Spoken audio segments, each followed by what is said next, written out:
Hello बच्चों, let's read the question. The question says the correct sequence of making a cell competent is. Competent का मतलब होता है, हम जानते हैं जो हमारा RDNA बन के तैयार होता है, ये होता तो टेक्निकली DNA ही है, मतलब होगा हाइड्रोफिलिक ही। अब इस हाइड्रोफिलिक मॉलिक्यूल को प्लाज्मा मेम्ब्रेन ऑफ बैक्टीरिया के अंदर कैसे पहुंचाया जाए, तो उसके लिए बैक्टीरिया सेल को कॉम्पिटेंट बनाया जाता है to intake the RDNA molecule. Is that clear? इसके लिए हम करते क्या हैं, सबसे पहले ट्रीट करते हैं सेल विथ डाइवेलेंट कटायन जैसे कि कैल्शियम+2 आयन। उसके बाद हम इंक्यूबेट करते हैं सेल को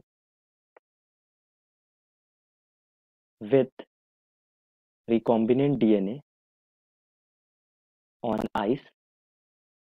उसके बाद हम suddenly with in fraction of second उसे हीट शॉक देते हैं कुछ फ्रैक्शन ऑफ सेकेंड के लिए, और वो टेम्परेचर क्या होता है 42 डिग्री सेल्सियस। उसके बाद हम उसे फिर से सडनली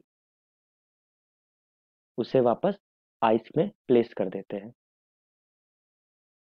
ऐसा हम इसलिए करते हैं क्योंकि हम जैसे हीट शॉक देंगे उसके सेल पे एक पोर क्रिएट हो जाएगा, जिस पोर के थ्रू हमारा RDNA सेल के अंदर चला जाएगा, गोज इनटू द सेल। और उसके बाद सेल के अंदर और कोई भी वायरस और सडन पैथोजन ना जाए, इसलिए हम उसे फिर से सडनली प्लेस कर देते हैं आइस के ऊपर।